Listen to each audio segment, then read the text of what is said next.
The Blast from Our Past Network. Hey everybody, Corey here. And it's me, Zach. We wanted to tell you about our new show called The Coscarelli Factor. You can find it on our Patreon at patreon.com/podcastingafterdark. The Coscarelli Factor covers every single film that Don Coscarelli has directed.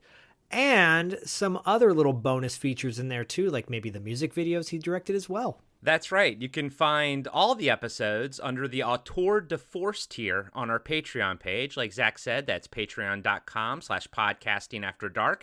And if you sign up today, you will get access to the complete Carpenter Factor series, where Zach and I went through every single movie that John Carpenter directed, from Dark Star all the way to, well, all the way till the end. So sign up today to our Patreon page and you can unlock all kinds of other things as well, like ad-free episodes and our monthly wrap-up After Dark show. Patreon helps keep the lights on in the podcasting After Dark world. It gets pretty dark out there at night, and all your support keeps us from getting too scared. And thank you to everyone who's signed up to our Patreon page. We really appreciate it. And as always, we'll catch you on the dark side.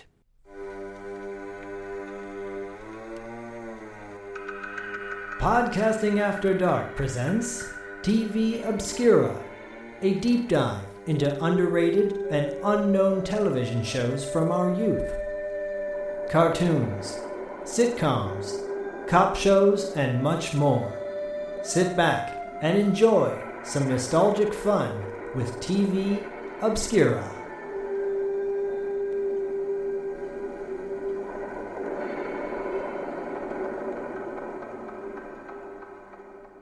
What's up, everybody? Welcome to this month's episode of Podcasting After Dark presents TV Obscura. I'm one-third of the TV Obscura team, Corey, a.k.a. Sleazy C. Joined with me, as always, are my two brothers from others' mothers.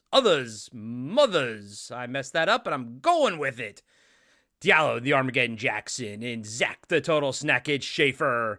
And the reason we were laughing as I was coming into this intro is because we were trying to figure out what to bill this episode as, and I think it's just obscure teen sitcom comedies. How about that? I guess sitcom and comedies is redundant, but you get the picture. Sitcom comedy. Sit comedy. How about comedies. That? The comedies. Teen Common chameleon. And we're actually covering a pretty big swath of time here. Well, about 10 years. We're going to be starting with Zach's pick called It's Your Move with a tiny little young Justin Bateman.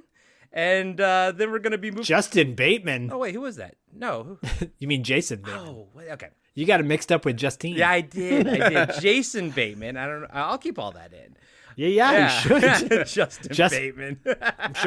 I'm sure his sister appreciated that. Exactly. Well, it's funny. I always knew her before I knew him because of whatchamacallit.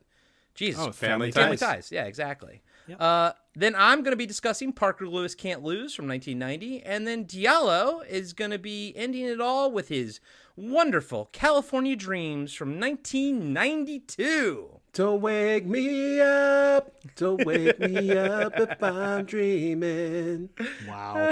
I have so many questions for you, Diallo. I cannot wait to pick your brain about California Dreams. Me too. I'm excited to talk about California Dreams. In the sun till my dream is done. That's actually in one of my running playlists. I can see why. I can imagine why. That opening theme song is one of the best parts of the show. Yeah. We'll get to that. But Zach, why don't you talk to us about little Justin Bateman? And by the way, guys and gals, Zach is getting over his cold. If you listen to our A-Team episode, he barely survived it. But oh my god! Right before we came on to record this, I was like, okay, here we go. Let's do some push-ups. Let's get into this. I pity the fool. I got a cold. Right. This might be quite possibly one of my all-time favorite sitcoms of all time.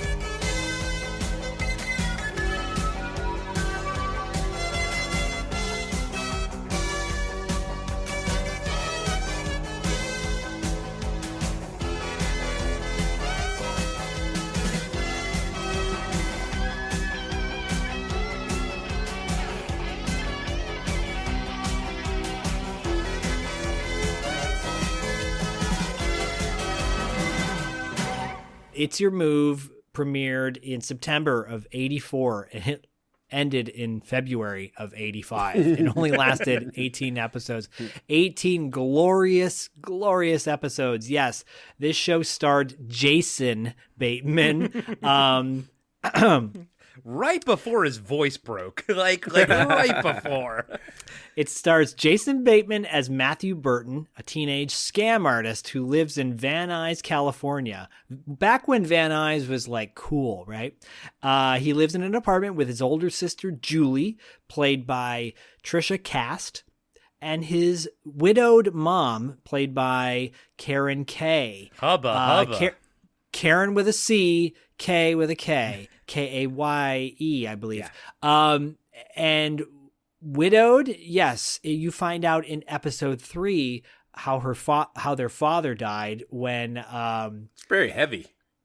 Jason uses it to set up forcing his sister to have a date with his best friend Eli, and uses his dad's death as the crutch. He's like, Dad loved you more. He always said that to me. And she's like, or no, yeah, something like that. Anyways, you find out in episode 3 that the dad died from having a heart attack while watching American Sportsman.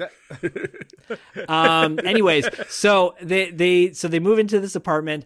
I mentioned Matthew or Bateman's best friend, his sidekick, played by Adam Sadowski, and their next door neighbor moves in the first episode and has hots for their mom. The next door neighbor, played by David Garrison of Married with Children fame. Yeah, aka Steve Rhodes. Yeah, I mean, there's a lot to talk about with this, but it's formulaic sitcom, but it's not. Like, Jason Bateman is so funny. Like, as a kid, he was so good. And the writing in this is so great. The creators of this show are Ron Levitt and Michael G. Moy.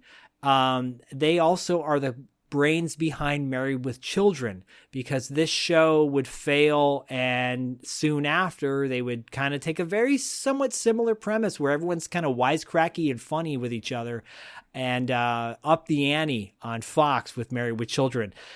The sidekick I mentioned, Adam Sadowski, I had only seen him in one other thing off the top of my head, and that was in 3 O'Clock High at the end of the movie when Jerry Mitchell has to make money back from the money that he stole from the student store, and people are buying a sheet of paper for $1 a piece. And so he comes in to buy some paper from Jerry to help him recoup his money. The sister, Trisha Cast, I didn't really see her a whole lot after this, but I just mostly know her from this. She was also in the TV series version of the Bad News Bears, which I never watched, but now I want to watch. Of course, we all know who Jason Bateman is, and Karen Kay. What can I say about Karen Kay other than before the term MILF was created, she definitely fit that mold for me as a young, impressionable child who later would see her, well, actually, the same year would see, no, I would see her later that year, but the movie came out prior, My Tutor, which actually will be our Podcasting After Dark pick from February. So strap in, because it's all Karen Kay month in February. Corey, that's the overall premise of the show. There's a lot of great sarcastic bits, but what are your thoughts on It's Your Move? Dude, I very much enjoyed all 3 of these shows, but this one actually turned out to be my favorite. And it was also the one I was kind of at least interested going into it. I've never been the biggest Jason Bateman fan. I mean, I like him enough, but Zach, see our conversation that we had on A-Team about sometimes there's some actors that you like, but you kind of don't go out of your way to watch them per se. It's whatever they're in. So I was a little bit okay, sure, check this one out. And I didn't do any prep for it, so I didn't even know Steve Rhodes was in it, from Married with Children. And so I was delighted, the first episode, absolutely delighted. It was, some random episode number 8 or something like that. I think it was called Dad and Me, where they go on a game show to try to win the mom's furniture back or something like that. And then, so the only problem was, is that Karen Kay was in that episode for like 30 seconds at the beginning because she leaves Jason Bateman sort of alone for the weekend as her and the daughter go out, or the sister go out on a cheerleading expedition thing or whatever. And then I watched the third episode, the one you were just talking about, and she's in it for like a scene. She's like in it for like a minute. And I'm like, so I texted the boys offline. I'm like, what the fuck? Like I'm trying to watch this for Karen Kay because I Googled her and now I'm excited. You're gonna get her. You're gonna get more of her pretty soon. And yeah, the episode that you watched, I'll just mention it right now really quickly if anyone's interested.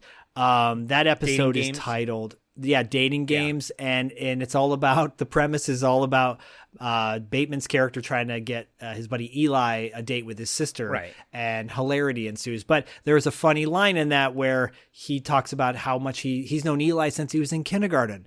On the first day of kindergarten, he walks in and he sees these two boys. He saw some kids playing with dough, and he said, "Hey, that's not dough. That's a kid." And he's talking about his friend. I think that's amazingly hilarious. Diallo, go ahead. I wasn't done. Okay, sorry. I just wanted to say that Let me finish. I thought the writing was great. I thought Jason Bateman was hilarious.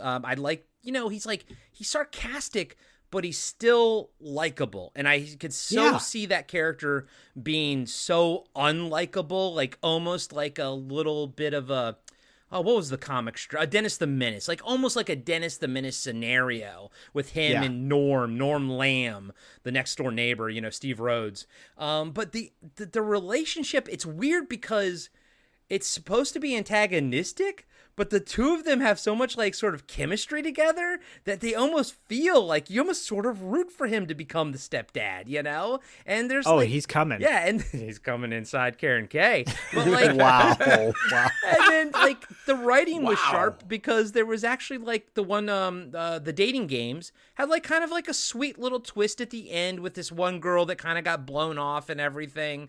And whatnot. It also was a little problematic. Look, why? It was very What's problematic about it? Of a 35-year-old man taking a 15-year-old to prom it's very problematic. She's 14. I think she's 14. Sure. But I get the sentiment. I get what they were worse. trying to do with that. They were trying to make it a sweet thing. But it always sort of had kind of like a sarcastic tongue-in-cheek even when it was trying to be sweet. So I got to say, this one blew my socks off. Like, again, being the fact that like I wasn't excited about it going into it, and then I walked away with it actually being my favorite one of the three that we watched. And again, I very much enjoyed all three of them. So, but and the sets look amazing. I love the way the apartment hallway looked for some reason. I was like, I want to live there. I want to live in that apartment complex. Yeah, and and I will tag on a couple more little tidbits to it because there were some great guest stars on the show. Love Letters, I believe, was like the first or second episode that had Christy Swanson on it, but you had River Phoenix, Justine Bateman, Shawnee Smith from well, I think people will know her from the Saw movies. I know her from Becker.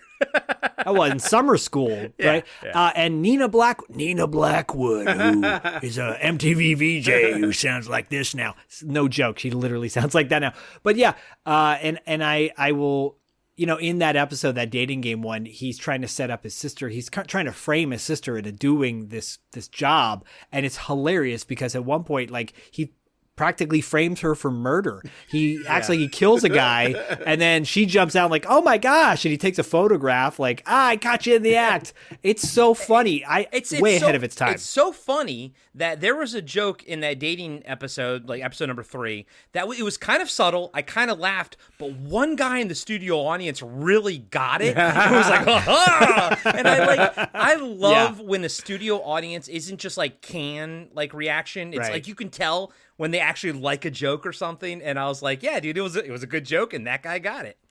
Right. Yeah, Diallo, what are your thoughts on It's Your Move? And that I want to talk about that episode real quick. Please go. It was hilarious. But like, it was interesting how like the girl that initially was going to go on the date with the friend, they characterized her as like being like big or whatever, and they actually showed her she's like normal size. Yeah. It's just normal. It's so funny, like how we like from time has passed, how we like think of sizes of people. You know, I mean, not even that long ago, like a size, 1 or 2 would have been like, oh, she's a big girl or something, and Right. Well, and it's kind of like your show, Diallo, exemplifies the sort of the mentality of that, because every girl on that show is like crazy rail thin, Yeah, and I will talk about why. I think, because I do think like these other 2 shows are like actually better and funnier than my show, and my show existed for a specific reason. Yeah. Which I think like totally. But so I actually like intensely remember like the lead up to the show, because Jason Bateman, like he was on Silver Spoons. Yes. And he was like, I remember he was kind of like the reason after a point of like why people liked to watch the show, because it's like, oh man, that kid's really funny. Like, who is that guy? Whatever. And he was almost like, I shouldn't say he's almost like, but like, I don't know, like on Happy Days, it's like I think Richie Cunningham was supposed to be the guy, but then like the Fonz kind of took over. Or like how Urkel took over Family Matters. Yeah. And so he was kind of taking over a little bit on Silver Spoons, and I think that they moved him off because they like, oh, we give him his own show. He has his own vehicle. So I remember like really looking forward to watching the show. And then I watched it when I could, but I was still a little too young to really understand like TV and stuff. And it was like hard to find. So I knew like I watched the first few episodes, but then it was like, why isn't it on? And I actually have this really vague memory. Like, I keep I'm having all these memories of watching shows at my grandmother's house. But like, I remember particularly watching this show. It was like on a Saturday, like back in the day, which to me now means that they were just dumping it. Like it was like on a Saturday afternoon. Like, so, but this, I think this was right around that time. So they just were like dumping the show at that point. So just didn't do well. But when I'm watching it now, I'm like, God, I don't know why it didn't do well. Yeah. It's the combo's perfect. Like the setup, everything about it screams like this should have been on for like 5 seasons or something. Although Jason Bateman's voice changing in the next season would be very interesting to see. Yeah. But like why didn't this land? Yeah. My guess is that it was too ahead of its time. That I think it was too edgy. Like the jokes were maybe like, because for 1983 or 1984 comedy, I feel like this is that the humor is way more like when they did it with Married with Children, it was at the right time. I think right? you make great. I'm sorry, I'm going to interrupt just real quick, but I'm going to agree on this point. I think that what you're bringing up is really good for like a show with a kind of like a kid as the lead. That definitely was not really like, again, that character usually was like the side character. And the main character was like the kind of do-gooder. And because it was very controversial. People don't remember now, but it was like very controversial. They were trying to like basically cancel The Simpsons because Bart Simpson was like, he was being portrayed as like the end of like society because of his like how sarcastic he was. And that was what, early like 89, 90. So, So yeah, like in 1984, that might have just been way too ahead. And like, the jokes, especially in that episode, the dating episode. But I watched I think the pilot episode too, which that was the one that had River Phoenix, which blew my mind.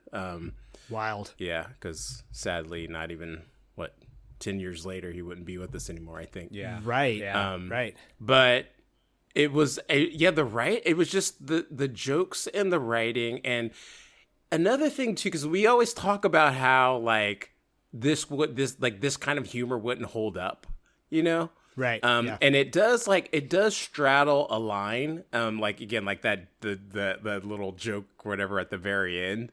When what's his name comes in with the Norm Yeah. Lamb. Oh yeah. With the problematic fact that the neighbor, the 35-year-old, is taking the 14-year-old to dance. And but she's even like then, sort of into him. She thinks he's cute, so it's like it makes it a little bit weird. Now his body language is good because he's like keeping her, sort so of at arm's uncomfortable. length, a little bit. But I even think that they play all the jokes in a way that like it's not like cancel worthy. So it's like it's really acknowledging the humor more, and it can it straddles a line sometimes when you go through the episode, like with the overweight, like you're talking about, like some stuff like we would call fat shaming of his friend now. But I mean, even then it was just kind of like, it wasn't, it gets up to the line, it might cross it a little bit, but everything was like good natured and was in fun. And even that last bit, they were smart enough to kind of end the episode there. So it wasn't like,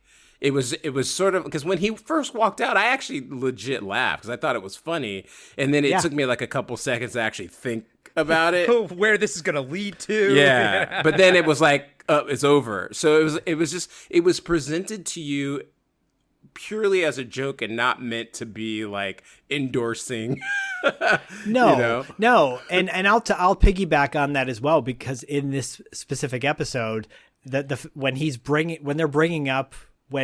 Bateman's bringing up his dead dad to his sister to try to convince her to go on a date with Eli, like, he's bringing up the dead dad and they're making jokes about it and the audience is laughing and it's really funny. Like, don't get me wrong, it's hilarious, but I'm just like, because he talks about like his dying wish was that he would go to the dance with Eli or something like that. And she's like, I thought he had a heart attack. Mom said he had a heart attack watching American Sportsman or something. And then you're like, oh, I know that's funny, but it's kind of dark too. It is dark. So, which I think is amazing. Yeah. And I that's, I laughed out loud when that happened. Anyways, I love dark I agree humor with like you guys. That. Yeah, it's ahead of its time. I think maybe, though, if I'm just kind of being critical, I think one of the reasons why it might not have made it is because all the rest of the characters weren't as dynamic. I'm just kind of thinking of One Day at a Time, the TV show, and like it's basically the same, similar setup, like single mom and the two kids, and but like. That had like a lot more like what's his name, Schneider. They had these characters that kind of came in, and then even the daughters were more distinct, and also they had like a star quality. Obviously, what's it, Valerie Bertinelli? No, wait, what's her name? Yeah, not Valerie Bertinelli. No, it wasn't Valerie Bertinelli. No, that was One Day at a Time. From the Warriors. What's her name? Deborah Van Valkenburg. Yeah. No. She was Mackenzie Phillips and Mackenzie the one that married Phillips Van Halen. Valerie Bertinelli. That was Valerie Bertinelli? Really? Yeah. Okay. Eddie Van Halen. She's married to Eddie. Okay. She was married to Eddie Van Halen. Yeah. Who was in Valerie's family? That was another dark-haired lady. Yeah, it's Valerie. Because she replaced Sandy Duncan, didn't she? Or... No. Sandy Duncan replaced her because she left the show because right. she asked for too much money. Hogan's Family became Hogan's Family. I used to watch Hogan's Family, by the way. Yeah. No. I actually was gonna. We're gonna have to cover Hogan's Family one of these days. It's a great theme song. We're getting there. Roberta Flack it sure is. Well, it's funny because this show even has the handyman too, with what is it, Ernie Sabella? You've seen him in a million different things, but he kind of plays that handyman character in this. He's no Schneider. Yeah, he was basically the Schneider of the show. It's funny because he's actually higher billed on IMDb than David Garrison is, but. Like, as I was a huge fan of Married with Children, I used to love that show. And, like Steve Rhodes was okay on that show, but I never disliked him. Like, I always kind of enjoyed him, but he didn't have much to do. So it was really nice to see David Garrison actually, like, get a lot of screen time and a lot of stuff to do on this show. Yeah, he was almost playing the straight man in that show, almost. Yeah, and he works better here. Married with Children. Yeah. Yeah, I actually liked him a lot. I liked him... I was disappointed when I saw him in Married with Children because I thought he was cool because of this show. 84, single mom and having, you wish he boyfriends was your stepdad? Yeah. One of your five? I'm not going to lie. I think that's probably one of the reasons why I liked Jason Bateman so much, because I wanted to be him, and, so I was disappointed when he came out Married with Children and he became the joke, the butt of many jokes to come, which is okay. Whatever it's a character. But this show was syndicated 18 episodes. So it's like a short run, but it was syndicated on USA for a couple of years. Mm-hmm. And I remember seeing it again on USA, and the opening with like the checkerboard was so badass. So good.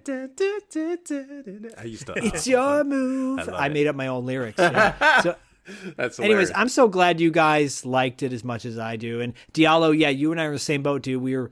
I was scrambling to try to find it back in the day, and I would catch it occasionally and just loved it. And I'm going to watch the whole thing again. Yeah, I feel like he and his sister had too much chemistry. I was like, they totally are dating in real life. But that's what I kind of mean. I think it was like if they had cast it a little differently, it might have lasted. No knock to any of the actors, but it's just I think that might have been what kept it from like really hitting, Well, Karen Kay's she's a really sexy lady. Like she's really attractive. She's a very sexy lady. I mean, I think it's hard. Like when you're watching It's It is. Keep going, Zach. It's okay. It's okay. Who does she remind you? She's my tutor. Who does she remind you of, Zach? Not Linda Hamilton. She did not remind me of Linda. Diallo offline was like, she looks like Linda Hamilton. I'm like, nope. No. Go back to previous episodes to find out what that's all connected to. Anyways. Yeah. No, but thank you, dude. That was a good one. I'm so glad that I watched it. And if there's a DVD box set of the 18 episodes, I would gladly purchase that and watch the whole damn thing. Come on, Shout Factory. What are you doing with that? Why are you sleeping on that? Get on it. You go do that. You go do that, buddy. All right, moving on to Parker Lewis Can't Lose. Woo!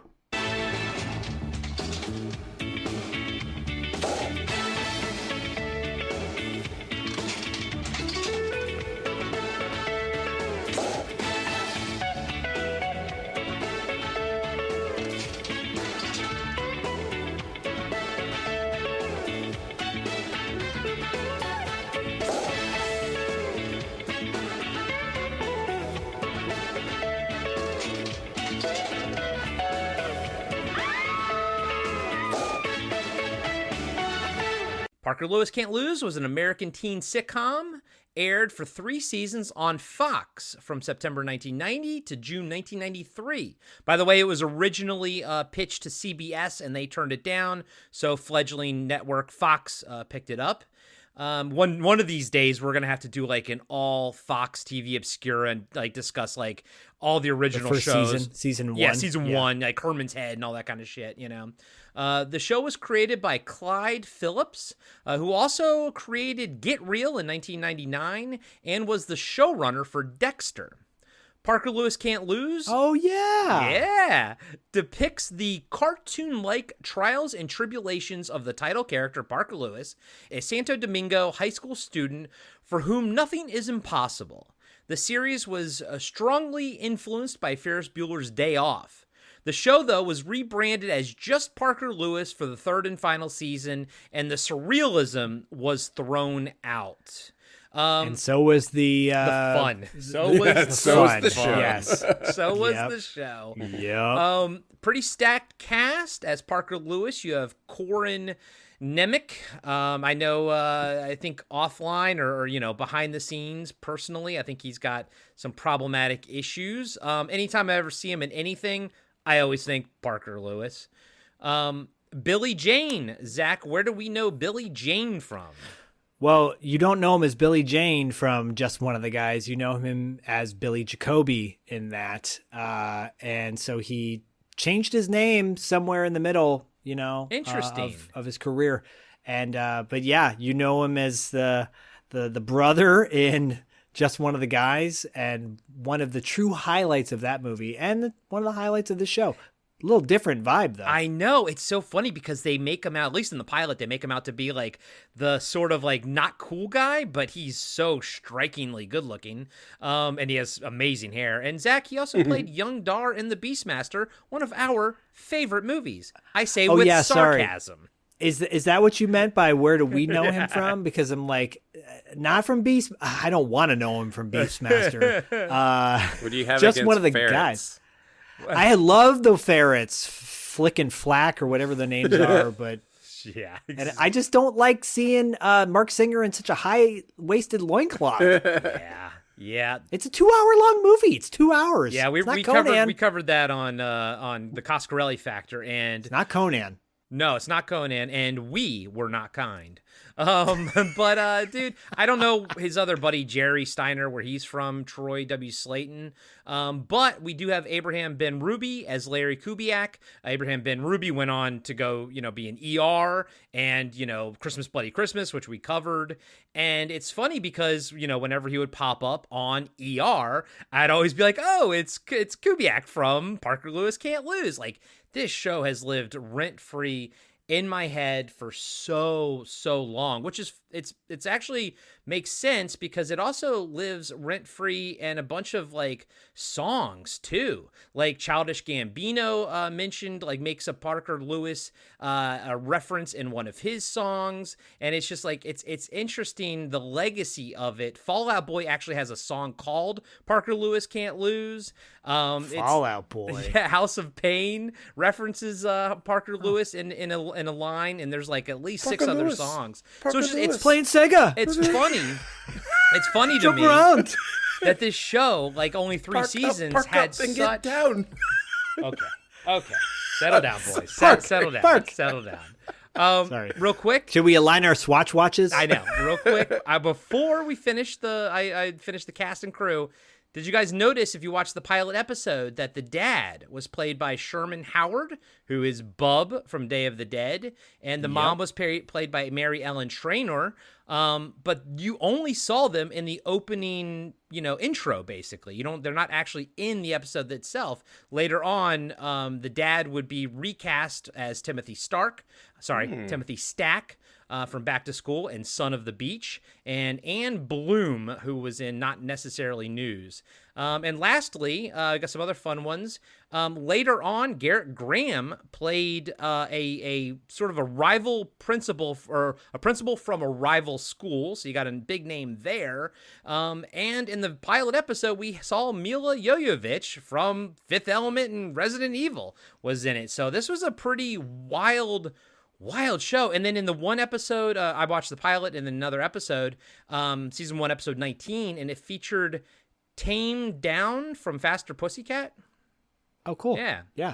I love Faster Pussycat. By the way, did you know that Mary Ellen Trainor was married to Robert Zemeckis? I did know that. I actually did know And she that. passed away, I believe, from cancer or Yeah, a something. few years Super ago, I sad. think. It sucks. And yeah, so I remember watching this show on TV. Like I said, I was a big Fox kid growing up. I watched almost everything Fox put out. Me and my friends, we did our synchronized Swatch watches. This was just such a huge part of my childhood, but it's also one of those huge parts that I haven't thought about critically, but like little pieces will pop up here and there in my memory. And just like the fact that Abraham Ben Ruby will always be from Parker Lewis Can't Lose and everything. So yeah, I loved it. The episodes that I watched, I was like, yeah, it still holds up. It's very much of its time, especially since they do make a lot of like references, pop culture references of the time and stuff like that. But I mean, you and we all grew up with it in that era, so I get the pop culture references. And I thought it's zany, funny. I love the Dutch angle camera angles and like the close-up zoom-ins, and just it felt like a live action cartoon. Like it really did, and I loved every freaking minute of it. So Diallo, what you got, buddy? Parker Lewis Can't Lose. Diallo can't lose. Diallo can't lose. Yeah, like I think almost everybody around that time you watched, especially the first couple seasons, watched the show, loved it, thought it was hilarious. This, along with California Dreams, I have like 2 like weird like Hawaii connections. One's just like a memory with California Dreams. That's just where I used to watch it when I was living there. But I think I've talked to you guys before about it. I met Abraham Ben Ruby one magical night in Hawaii. And I was like out partying or something. And like I think it was like the last day of shooting for George of the Jungle, the movie. Yeah. And they were like, he was at, what's his name? Brendan Fraser was. Yeah. They were all out in the club, and I don't know. I ended up talking because it was in the middle of ER. ER was on. Yeah. And I loved ER. Still love it. Yep. And I we started talking to him. And I was like, yeah, I used to love Parker Lewis. He's like, thanks, man. Anyways, we ended up talking about comic books for like hours. Like hours. So you actually shared a moment with Abraham Ben Ruby. Yeah, we were talking, because it was like kind of in that like Image era, and we were like going deep. So I was like, I know this guy is like he knows his stuff. We were going deep. Yeah. And like talking for like literally for hours. Then I left, went to this after hours place, and he was there too. And were you like, hey? And then we continued talking about comic books for like more. It was great. Amazing. I never forget that. And so every That's time amazing. I see him in ER, I'm like, yeah. And he happens to be a friend of my friends, and so I was like, oh, maybe we get to So I was like, yeah, one day maybe he remembers. He doesn't remember me, but We're gonna make that connection happen. Though. yeah. So I mean, dude. You'd be like, look, we talk. How many people talk to him about comic books for hours on end in Hawaii? remember. There's a chance he might remember you. yeah, that's off chance. He's like, I have a good feeling about you, and then, I guess but you're wrong, Abraham, because here I am, struggling. So Help me, Abraham Ben Ruby. You're my only hope. yeah. No, but it's funny, I just bring that up because I think, and weirdly to me, he was sort of like the most noticeable part of the show. Like Corin Nemec was kind of who he was, but I don't know, he didn't really have much of a pop after that. I remember him on like Stargate for a little bit. Yeah, and I'm me sure too. he was on other stuff. But yeah, he was perfect for the role of Parker Lewis itself. But I know there's just something about Abraham Ben Ruby. I just I don't know. Well, and if I know you watched the pilot, Diallo, so they build him in the first episode or two as the bully, and then they quickly made him a part of the group because I was like, I don't remember him being the bully, and even if you look at the cover image of the show, he's a part of the gang. And then I was reading about it, and then they're like, yeah, they quickly retooled that character and made him the gentle giant type of and thing. I think that's why it kind of, because it was a little bit against the grain, because we expect him to be the bully. Totally. Yeah. So yeah, it was great. Yeah, seeing that episode, seeing Mila Jovovich and I think the episode that I watched, the second episode I watched, he had to. Abraham Ben Ruby's character had to get he had to get into a school for football or something, and they had to make him pass a test and do math, and it was hijinks ensue. He was doing Corin Nemec was doing the same thing that Jason Bateman was doing in his epised with the headphones and listening in on conversations. Yeah, it seemed to be a common thing in that genre of kid shenanigans. Well, it's interesting you're saying that I didn't watch that episode, but that episode is centered around, I guess, Abraham Ben Ruby, his character doing something. Whereas the episode I watched, I think it was episode 19 or something like that of season 1. It's Abraham Ben Ruby's character wins a $1 million or something and becomes super rich, and but he also loses it by the end Just of it. The premise makes me laugh. Yeah, it's great. I mean, that again, sounds hilarious. Hilarious and hijinks ensue. Yeah, but it is funny how they've already they could probably already tell that he was such an interesting part of the cast that they already gave him full episodes. What I'm saying is I would have expected that in season 2, but in season 1 the show's called Parker Lewis, and 2 of the episodes we watched are Abraham Ben Ruby centric. It kind of tells you probably, and he has charisma. He has obviously screen presence because he's huge. But it's interesting. I wouldn't be surprised if it almost went into the Urkel level with him. Almost. I think it still stayed pretty true to being Parker Lewis, but I enjoy the addition of him and him being not just a foil but actually a friend of theirs. Yeah, agreed. Zach, I assume you grew up with Parker Lewis as well? No, I never watched this show. Never even heard of it. Side note about Corin Nemec, aka Corky. I don't know where that nickname comes from. He was in a horrible boating accident in 2013. Oh man. Shooting the movie Poseidon Rex. Oh God! And he shattered his leg, and he shattered it so badly. The break was so bad that he lost half the blood in his body. God. And required multiple blood transfusions. Oh. So, yeah. That's terrible. Thank Parker God Lewis he's almost lost okay. his leg. Yeah, so Parker Lewis can't. He can't lose though. He can't lose. He can't. He can't made lose. It. He can't lose. It. Yeah, so when this show came out, I think my biggest I can't wait to watch this. It was because of Billy Jacoby, aka Billy Jane, because I loved him so much as Buddy in Just One of the Guys. He doesn't play that character in this, and again, this is kind of like with It's Your Move, where I'm like, oh, but I want to see him play the funny guy who does he's always wanting to get laid kind of thing. But this show took off where Ferris Bueller the movie left off. The Ferris Bueller TV show came out and with Charlie Schlatter, and it didn't last very long. I'll leave it at that. And we can talk about that on a episode devoted to TV versions of movies. But this is like elements of 3 O'Clock High, the way it's shot very, I feel like it's experimental the way they did it back then, especially for a television sitcom set in a high school. The principal I had a crush on, the Melanie Chartoff. Yeah. I was like, she's a freak. Yeah. She's a little freaky. You could tell. You can tell. You can tell she's freaky. You can tell. She's tell. freaky. She's freaky. The opening, and this shares with California Dreaming as well.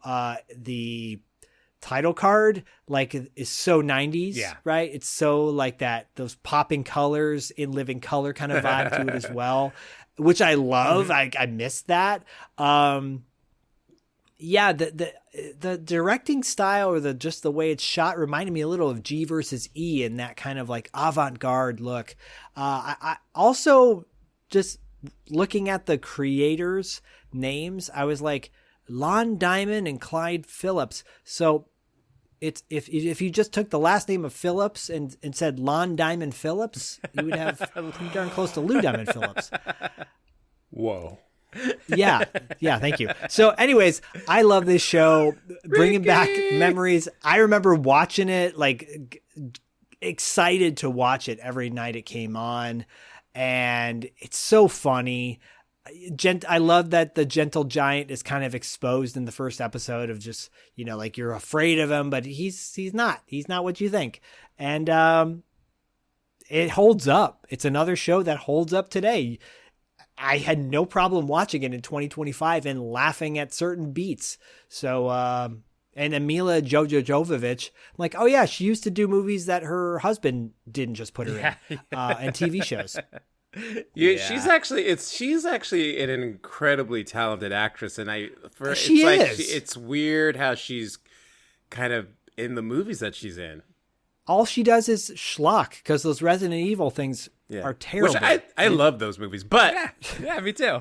We saw one of them. We saw ahead. number 4 or 5, all three of us To each together. his own, guys. Yeah, and I actually think I think that she brings. It's weird because it's like I said, I think she's incredibly talented, and there's a level of bringing intention to the bad acting that you see in the movies from her, but she was in what do you call it? He Got Game, Spike Lee movie. Oh, I think. Okay. She's great in it, and she's great in Cuffs with Christian Slater. Yeah, she was. Yeah, I love she that was movie. I feel like she was like a prodigy. She was an acting prodigy. Looking at her in this episode, she was great. Yeah. And it's just, I don't know. And then she's in Ultraviolet or whatever that movie was. That was Oh, terrible. that was terrible. So- She's got a movie coming out with Batista that's based on a video game. Oh, I think I saw that. The trailer that, looks pretty cool, Yeah. but it's directed by her husband, and I'm sure it's going to have that Paul same formula. W.S. Is that Paul? is that Yeah, him? Paul Or W. no relation to- No, it's just Paul Anderson. Yeah. Best movie he ever did was Event Horizon, but Oh yeah, Event Horizon is his best movie after we Mortal all- Kombat. It might be his best movie, but it's not that great. Oh, I love Event Horizon. Me too. AKA Hey, you can have your Resident Evil. I'll have my Event Horizon. AKA the pseudo prequel to Warhammer 40,000 is Event No, Horizon. okay. I acknowledge that it's just not for me. I don't have a objective. Fair. I don't think it's a terrible movie. It just does. It's not for me. It's not your Okay, jam. I'll rephrase Resident Evil. It's just not for me. I love the video games. Acknowledge I'm in the minority of my opinion. But are you in the minority of your opinion on California Dreams being awesome? Well, I'm going to say baby. no, you're not, because it is awesome. So, Diallo, tell us about your California Dreams.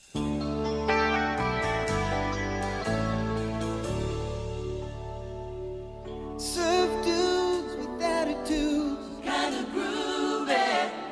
Laid back mood, sky above, sand below. Good vibrations, feeling mellow. Won't give it up, don't wanna stop. Don't wake me up. Don't wake me up if I'm dreaming. California dreams. Just let me lay here in the sun until my dream is done.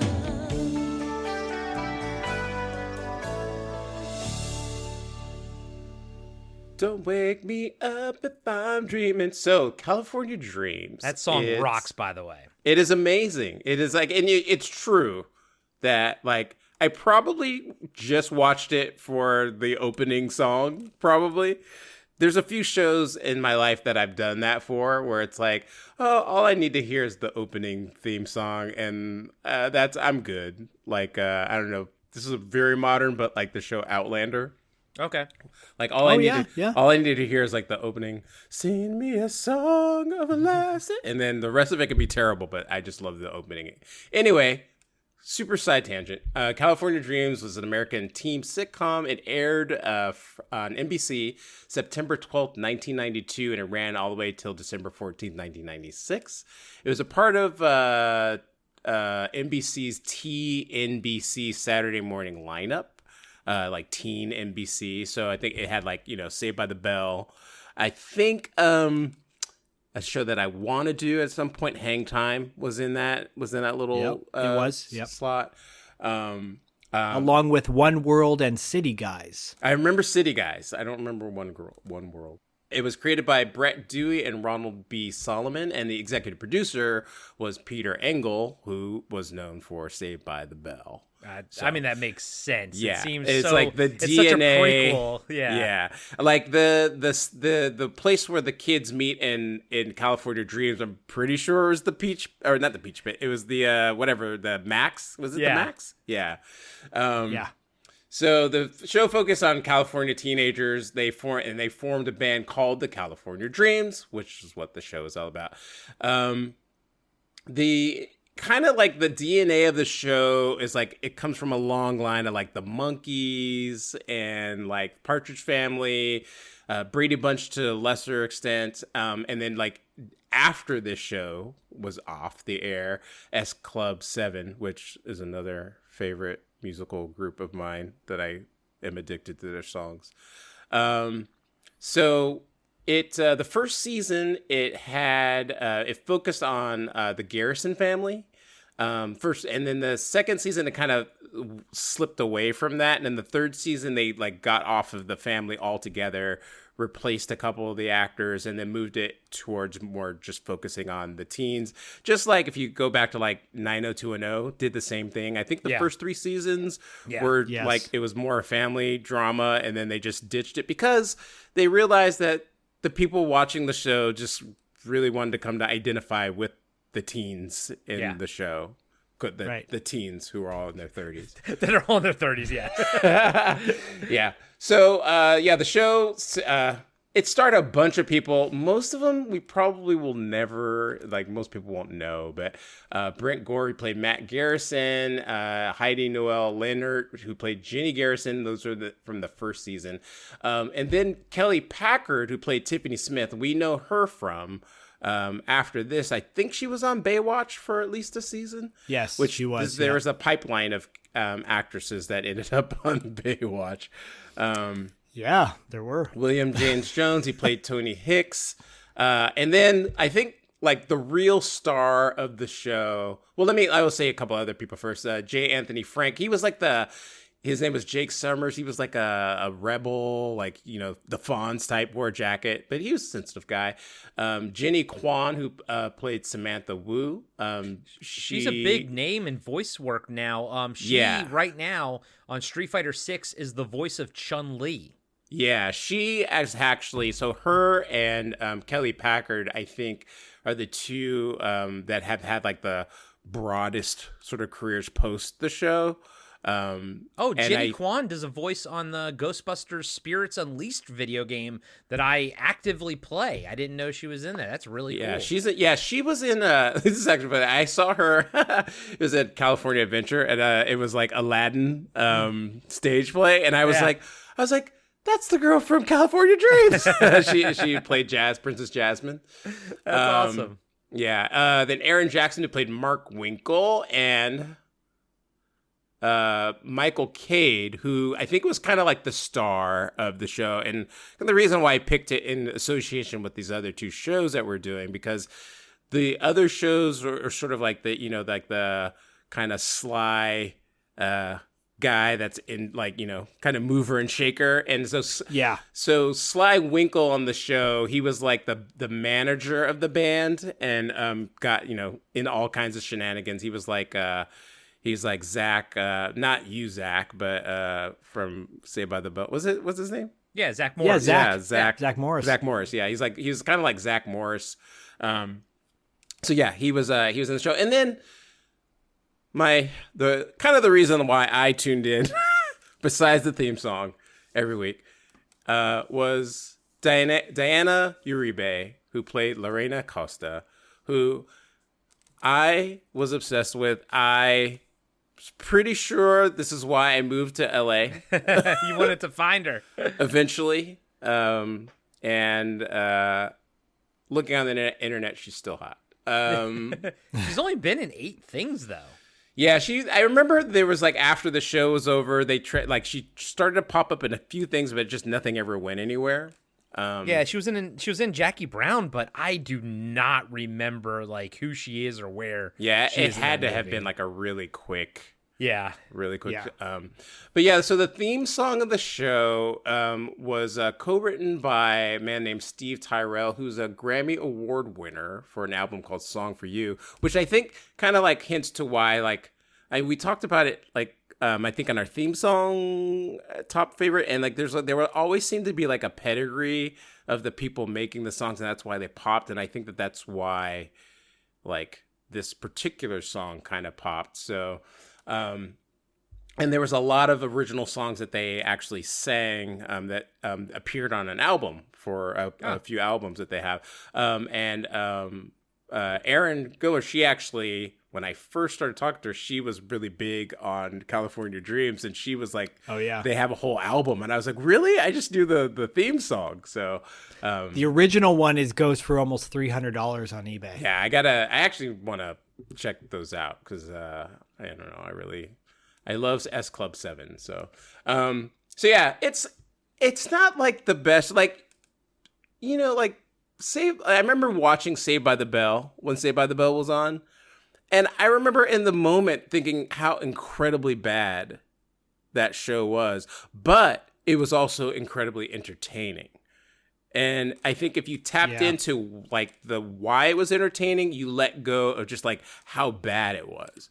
And California Dreams it was like more respectable, so it didn't have as much of that entertainment to make up for just like the unoriginal bad part, but it captured like this vibe of like, you know, like the California, like everybody was really good looking, the surf and the sun.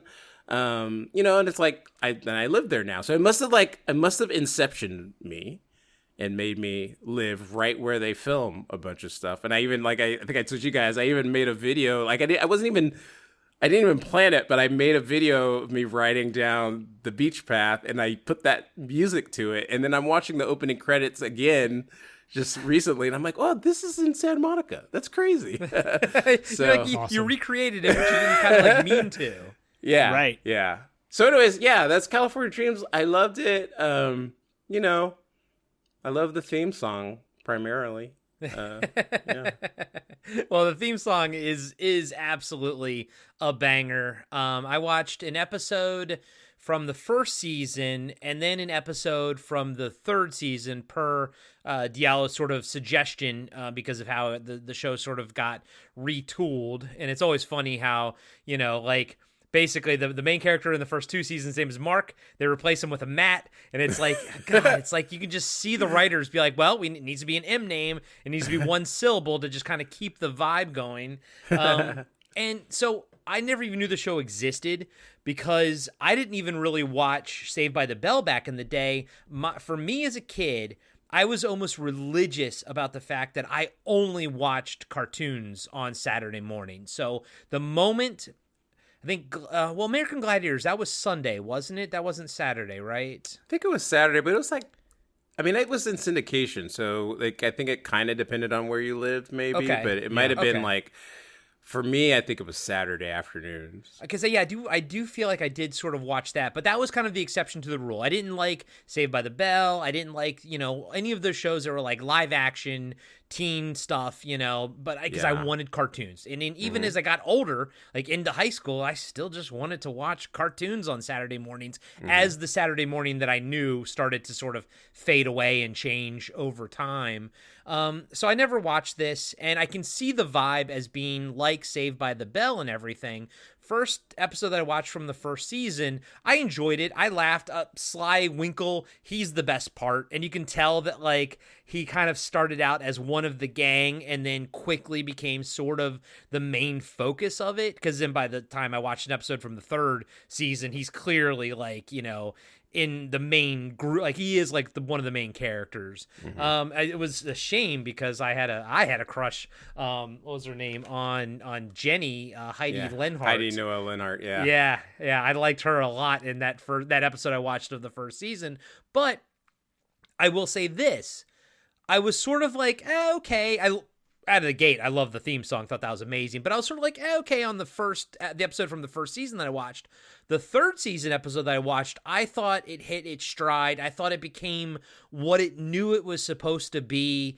And, you know, I don't know if it's a cliche at that point or whatnot, but it felt more right. It just felt more like, it felt more confident in what it was by season 3. And I actually really found myself, you know, at the age of almost 47, being like, oh, I like this. I didn't feel that when I watched it the first season, but I felt it on the third season. So I was like, I like the bubblegum sets and the colors and of course that like that early 90s vibe, just like Parker Lewis had with everything. And, you know, like the familiarity of it. And yeah, I get it. It's the Peach Pit and all that kind of stuff. And I'm like, I get it, you know, but the jokes were actually kind of funny.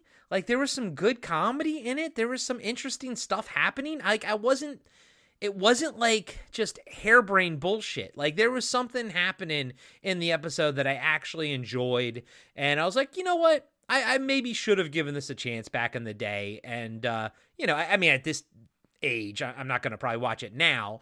But I do think that what it was trying to do, it did it well and it did it right. And I think maybe it took a couple seasons to get there, but I really, really enjoyed what I saw from season 3.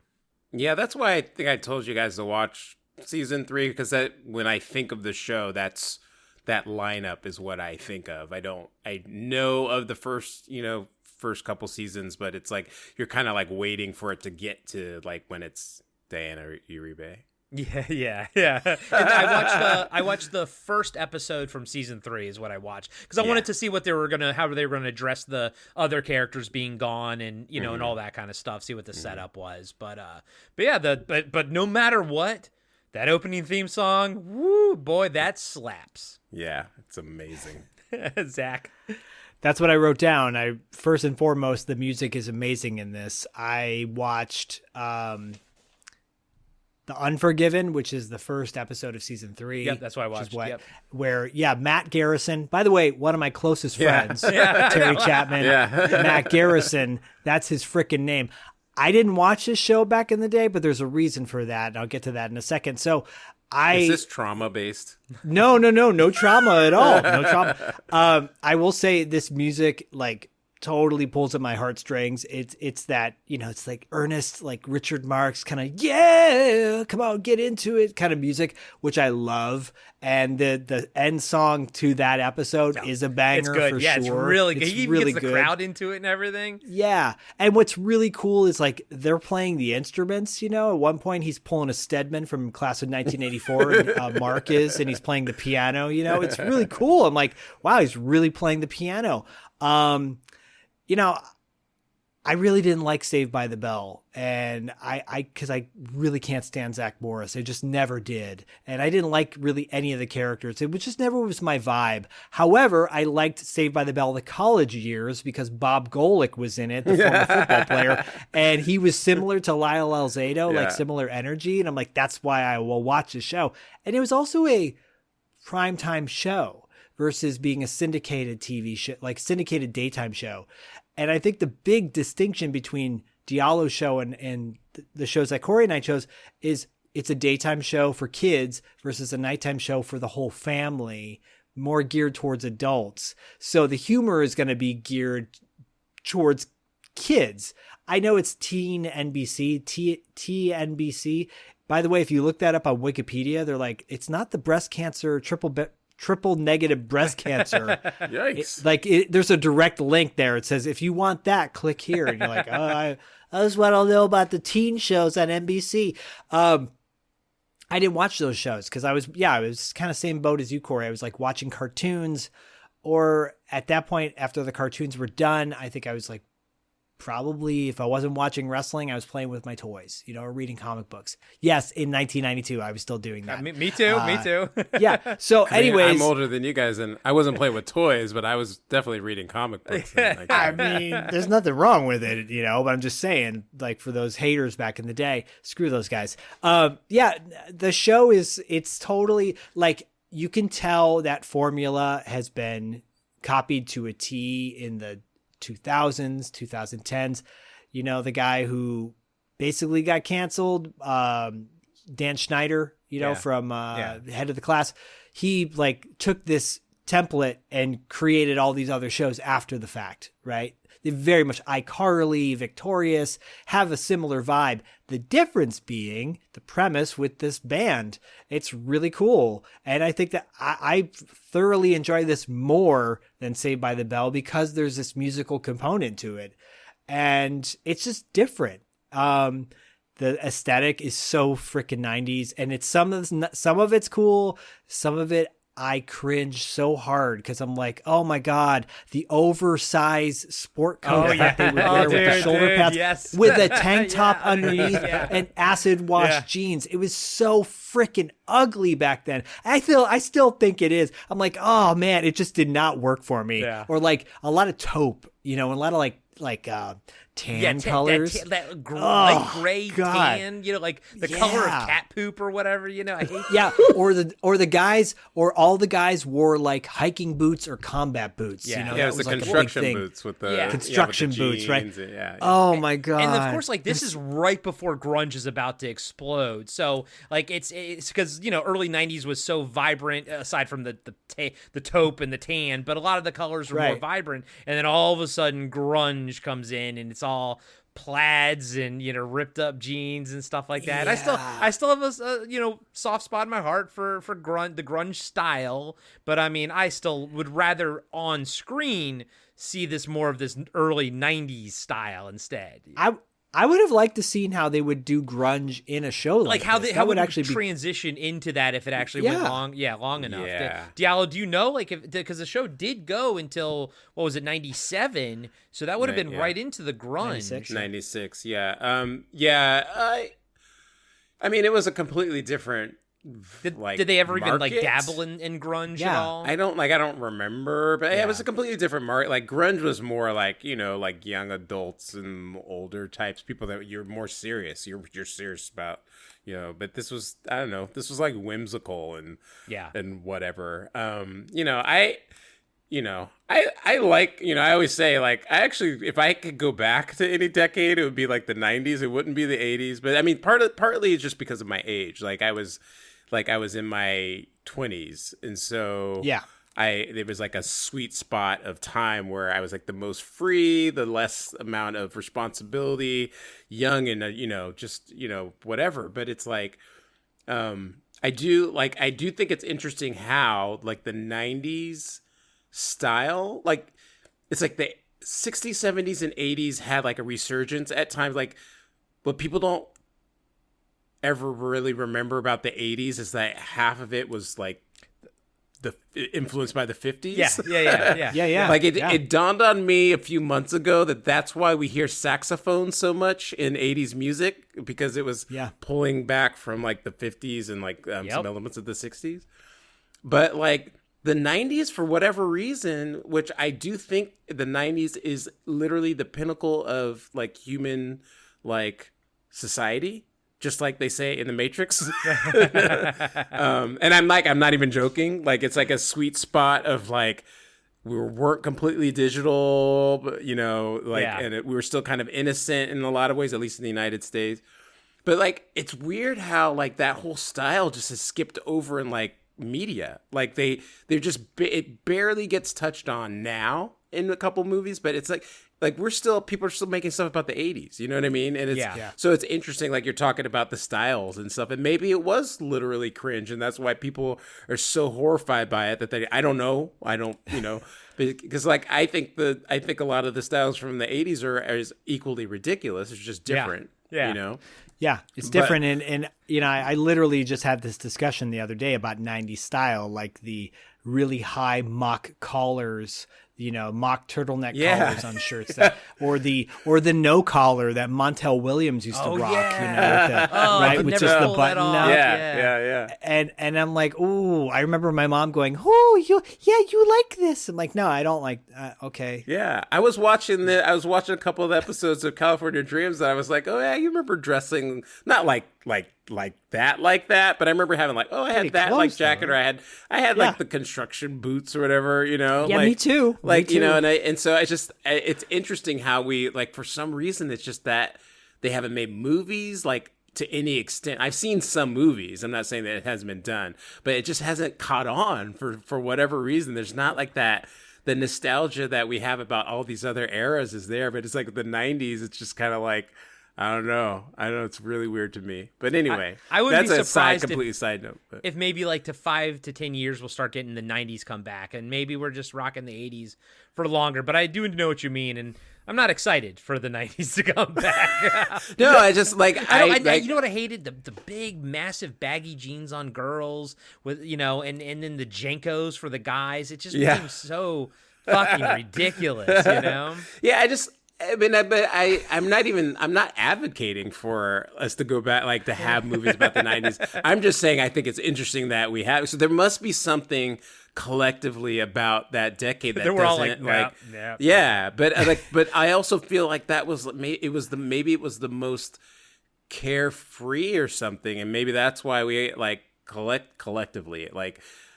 We can't be that carefree anymore. Look what like, happens. Fascism rises again. Yeah, like in the when we're in the carefree. 80s, like we have all this fondness about the 80s, but I was thinking about this the other day. I was like, dude, like I was afraid of getting like destroyed by nuclear fire almost every day for for the 80s, and we talk about it with fondness, but then we're also like Ronald Reagan destroyed America, So it's like. Maybe there was a lot of drama in those other eras, and that's why there's like, in the 90s we kind of reached like this like, everybody was getting along and there was like relative peace and there's prosperity and maybe George Bush was ruining things too. Relatively I said but it's like relatively like after it's all about a perspective, Zach. after Clinton got into office, like he was in for the rest of the decade, right? And again, True. I reiterate, I'm just talking about the United States because like obviously like other shit happened. There's other stuff going on in other countries that even Clinton was like Bosnia and stuff, but right. but we were just sort of, I don't know, it was just like this like people were, the boomers were happy because they were making their money and I don't know, so maybe there wasn't enough trauma for us to like bond and want to have any kind of nostalgia about, because there's nothing to fight. There's nothing to really talk about. There's nothing to struggle. Yeah. But we can do that in the 80s, right? I don't know. I'm picturing Seth Green from Can't Hardly Wait with those stupid ass goggles on his head. God, I don't want that to come back. I don't want the there you go. to come That's back. 90s to me. That's 90s to me. It's like I don't know. It's funny though, because these are interesting things to my brain. Yes, totally. Well, it's funny though because I felt like when I was watching the show, even though I think it's an 80s video game, but remember that game California Games? I feel like this show was that cover sort of come definitely. to life. You know what I mean? Yeah. That was fun. Yeah, that It's was an a fun extension of like winter games and summer games. I was more of a fan cool. of Zach. Do you remember Summer the games, TNC game? TNC game was fun. Yeah, that shit was awesome. Is that by LJN? Probably yes, it was. Yeah. good old LJN. Good old LJN. Speaking of 90s, I played the Moonwalker game in the arcade the other day. It is so much fun. Yeah. It is so much fun. Yeah, that was a 5 great game. levels with 3 stages in each level. And Michael Jackson's running around saving kids and killing everyone. And you're defeating an evil, music producer. It's amazing. I mean, that was what co-created by George Lucas, and then what the movie for Disneyland was directed by Francis Ford Coppola, right? Captain EO? Yeah, Captain EO, yeah. Which is Yeah, skeleton. but Moonwalker. Oh yeah, right. Ooh, baby. Moonwalker is technically it's different. It's still Michael Yeah, it's Jackson, different. but it's different. Okay. That was just Fun- when he was fun like stuff. he was doing all his movies, his musical movie stuff. Yeah, back that's then. right. Smooth Criminal. Yeah. Yeah. Final thoughts on these 3 I love the shows. 90s. Yeah, we love the 90s. I want to go back. We're going to become VH1 now. We love the 90s. Zach, final thoughts on all 3 of them. No, I think it's cool that we chose very distinctly different shows, but they're all kind of connected in this weird way.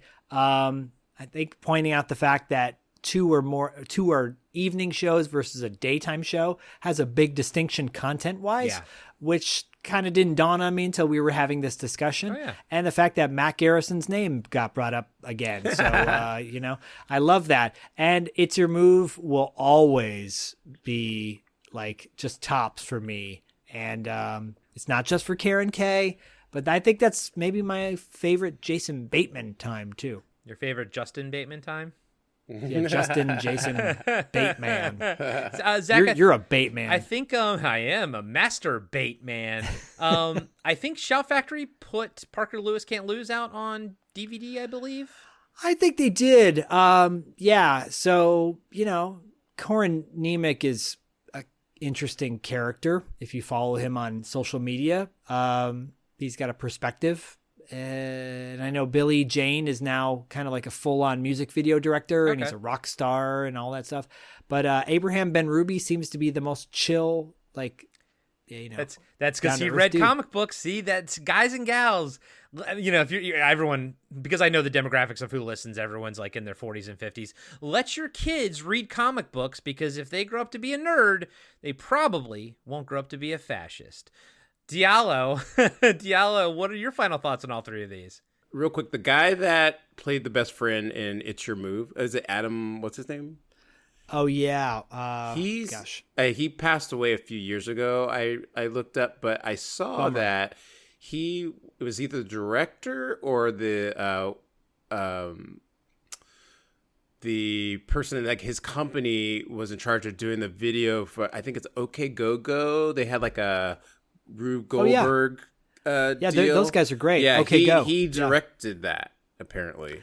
Oh, he did? Yeah, or like that's cool. like it was his company that was in charge of like making it or something. So he still like was in that loop. Oh, right on. Yeah, Eli played by I want to make sure because he passed away, he definitely deserves his name to be brought up again. Adam Sadowski. Yeah.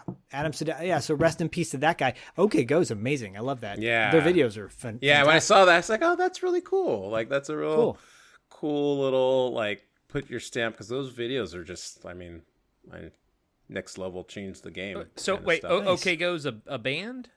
Yes. Okay. Yeah.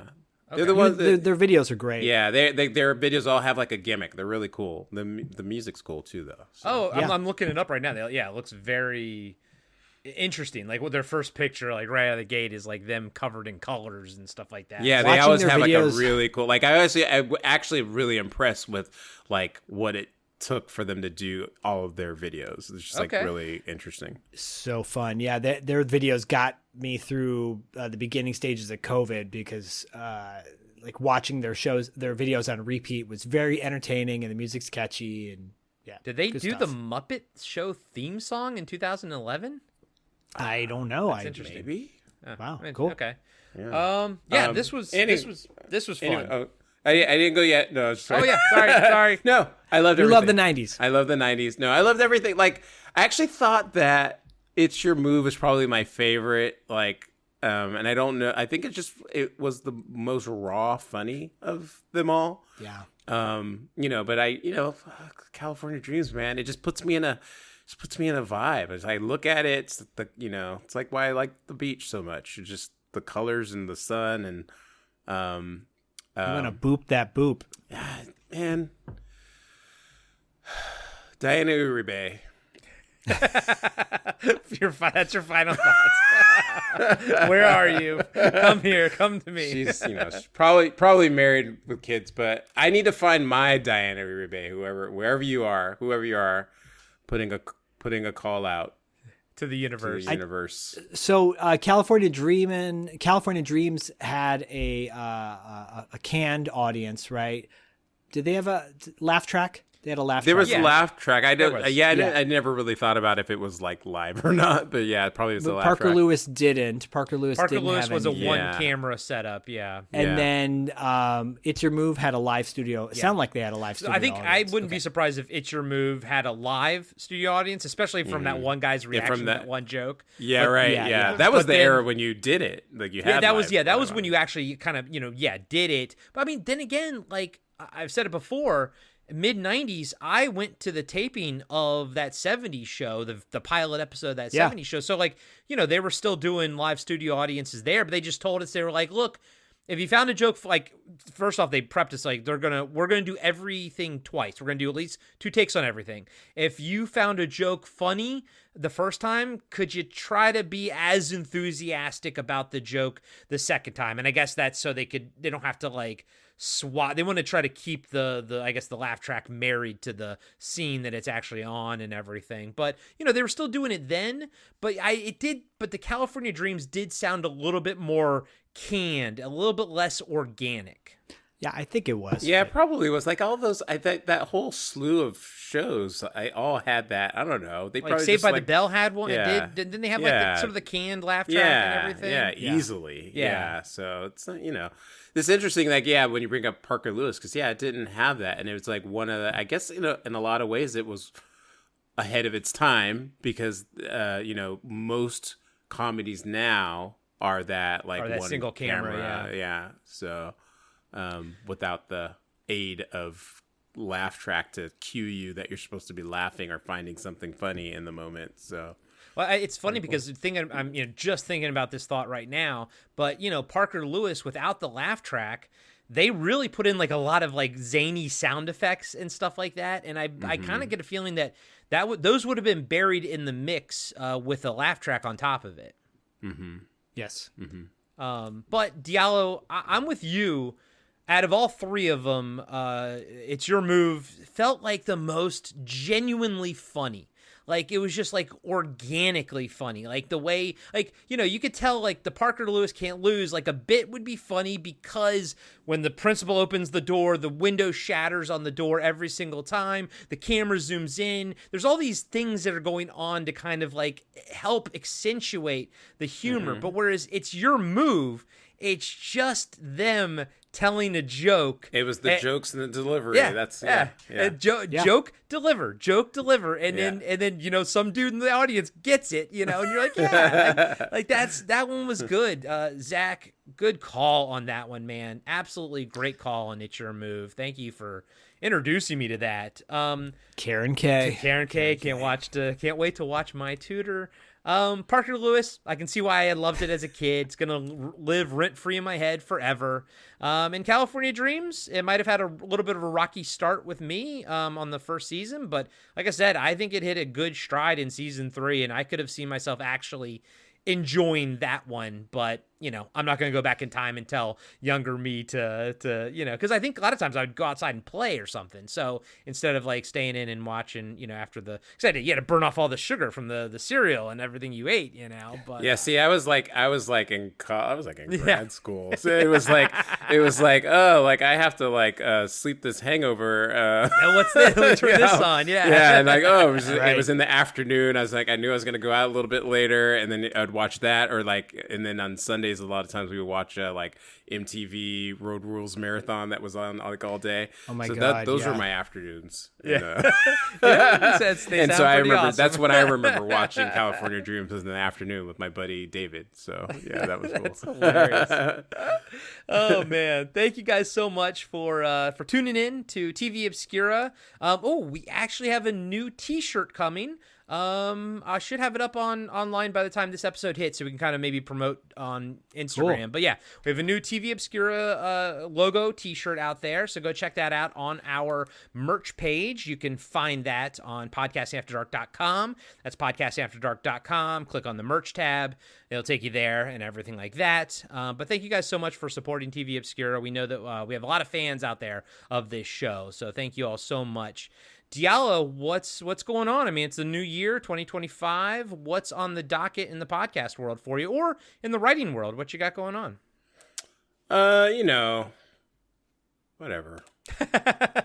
Life. I pulled back a lot and I'm trying to hyper focus on my fantasy novels. So been making a lot of better headway with it. I've made some decisions on how to write it, and since then the ideas have been flowing. So now it's just a matter of finding the time to do it, and that's what I'm working on now. So I still intend to I have some reviews I just haven't done, but I don't know, maybe I'll do some. I just watched Matlock recently. Oh, my mom loves that show. Yeah, it's actually pretty good. I was not expecting it, but it's actually really good. And I watched and it's not Watson yesterday. And it's not a reboot of Matlock. Like, she's not, because she's like in the show universe, they're like, there was a TV show called Matlock. Yeah. That's funny. I heard about that premise, and there's a few wrinkles to it, so I won't really say anything about it because it's nothing huge, but it's just, Matlock exists in that universe, and she kind of goes by that name. Okay. But it takes some cues cool. from the general premise and just shoves it way into the present time. And there's a little, it's a modern show, so there's like an ongoing back story arc that's happening. I watched the pilot episode, I was like, wow, this is actually good. This is like the first like network show that I've seen in a while where I'm like, wow, I'm gonna tune into this every week. Nice. I've heard nothing but good things about it. The last one was The Equalizer with Queen Latifah. Yeah.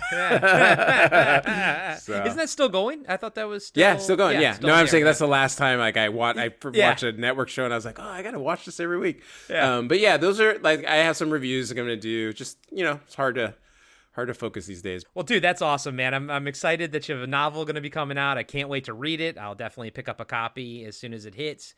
Always proud of you, buddy. You're always doing something creative and writing or podcasting. It's freaking awesome. Thank you, man. I need a sugar mama. and everything else will come together. We all do. Zach, my man, I know you got stuff going on. We just recorded your inaugural episode of Versus for $2 late fee. We recorded that last night, and you can check that out on YouTube. But what else is going on, Zach? This year has started out horrible for many people. But the creating fun, nostalgic content, it's uplifting for us getting to do it and for everyone being able to listen to it. So, $2 late fee is hammering strong in season 6. Grace Marion, who I think many 80s Kids Unite people will remember from our December episode. She's joining me for the month of February. Potentially more episodes after that. We'll see how everything works out. But we just did a Tales from the Video Store episode, a bonus episode, favorite comfort films that we rented, because we all need comfort films right now, especially right now in 2025. And we're covering Side Out from 1990. So we get into, though it was filmed in 1989. So there's an interesting discussion about 80s and 90s culture in that, and specifically fashion. And we have an interview coming up with Chris Rydell. I think by the time this drops, that interview maybe is out. He was in Side Out. He was in How I Got Into College, which is a really funny movie directed by Savage Steve Holland, who did Better Off Dead and One Crazy Summer. It's kind of like his trilogy in a weird way. Kind of like how Carpenter's Apocalypse trilogy, like they're not connected, but they're sort of thematically a trilogy. Yeah, there's a thread there. Okay. And then he was in Dario Argento's Trauma, which is a fun, like, American Dario Argento horror film he did in the 90s. Anyways, that's there. And then we've got Territory Marks, and we've got 80s Kids Unite. It's going to be Corey's birthday month, the month of February. So we're going to be talking about Entertech and all the good things. Oh, yeah, Diallo, we haven't told you yet. 80s Kids Unite in February is going to be Intertech themed. Surprise. What's Entertech? The water guns. The water guns, the violent water guns. Yeah, the ones that look like real Uzis and everything. I used to have one. I know. So we're going to have fun discussions. Save it for the air. Save it for air. Yes. It's going to be a good one. So, oh, man. Anything else, Zach? What was that the last thing? And that's it. Okay. Thank you all so much for listening to TV Obscura. We love you all. We appreciate you all. And as always, just let me lay here in the sun till my dream is done on the obscure side. Yeah, nice.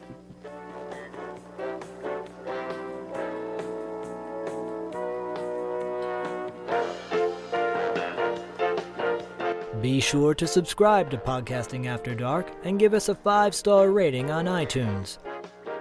Support Podcasting After Dark on Patreon.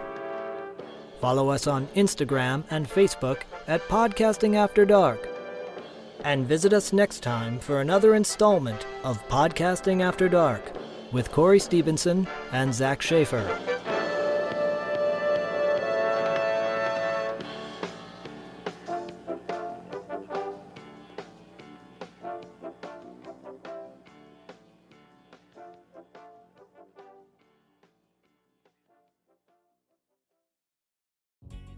Hey everybody, I'm Tim. And I'm Dean. And we're the hosts of Talking Back. We're a retro-based podcast covering movies, comics, video games, and more. Check us out every Monday where we hit the rewind button and dig into some of our favorite content from the past. We like to keep things fun, lighthearted, and informative. Do you feel like you need more nostalgia in your life? Then check out Talking Back. We're available everywhere podcasts are found.